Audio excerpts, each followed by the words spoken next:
So in this slide, we are going to study about history of Exchange Server 4.0 and 5.0.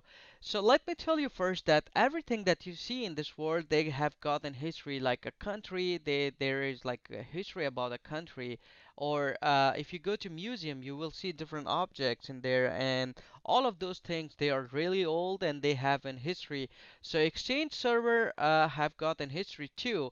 In this slide, we will see like how Exchange Server 4.0 and 5.0 just came in the market and what different features they had. And this is going to be the part of history. So Exchange 4.0 just came in the market at 1996, and it was June 11th, and it was the first version of Microsoft Exchange which was sold to public.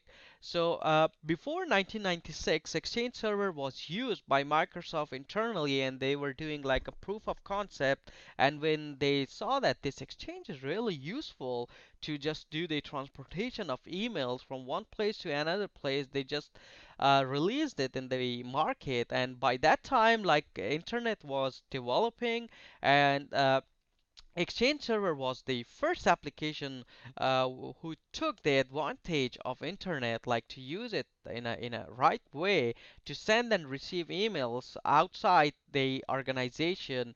And Exchange Server was the version that you had to install in Windows NT Server 3.51.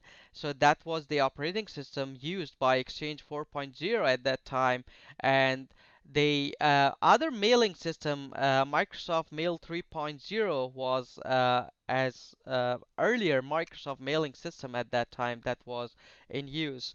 So after Exchange 4.0, the other version that came in market for public, it was 1997, and this version was actually really good, and it was something that they made enhancement. They add more features to it. So Exchange Server 5.0 was installed on Windows NT 4.0. So that was another server that you had to use, operating system that you had to use to install Exchange Server 5.0.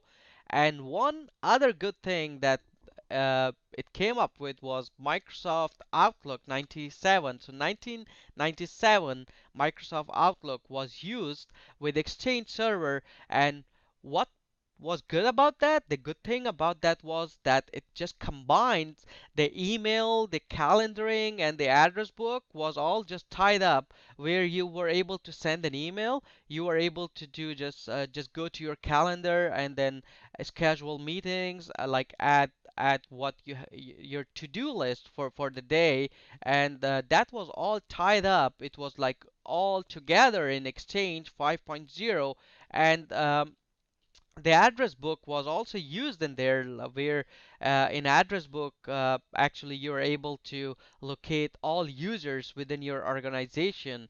And one other good thing about Exchange 5.0 was like it just came up with Outlook Web Access, which was really good. So let me give you an example. So if you want to connect to Exchange server, what you are going to do is you're going to use a client tool, and that client tool is actually Microsoft Outlook. And Microsoft Outlook is something that you have to use. But what if you're traveling outside? You're like sitting on an internet cafe, you're sitting on a coffee shop, or you're somewhere you have got no uh, laptop, or your computer is not with you, your tablet or anything else is not with you, and you want to access your emails. The Outlook Web Access was just released at that time, so it gave you the feature or option to just use your Internet Explorer to access your emails. Just go to your Internet Explorer and just say like mail.yourorganization.com/OWA, and then once you enter it, it's just gonna connect to your Exchange server, and then you will be able to access your emails. That's how the Exchange 5.0 was, because it just came with Outlook Web Access, which was really a great feature. And one thing that I just want to mention quickly is Exchange 5.5. Exchange 5.5 just came up after the release of 5.0 and just came up in November 1997. And they just made enhancement and they made like they added new features. And one of those features was that the storage limit. The storage limit that they had was like depending on the license that you were purchasing. So it was like in standard and enterprise editions. In standard edition was for small to medium sized businesses, and enterprise price was for large organizations. And the two additions that we had at that time was having the difference of terms of database and storage limit, and clustering capabilities as well. So clustering was used for 5.0, where you were able to just do a failover. You were able to configure two mailbox servers together.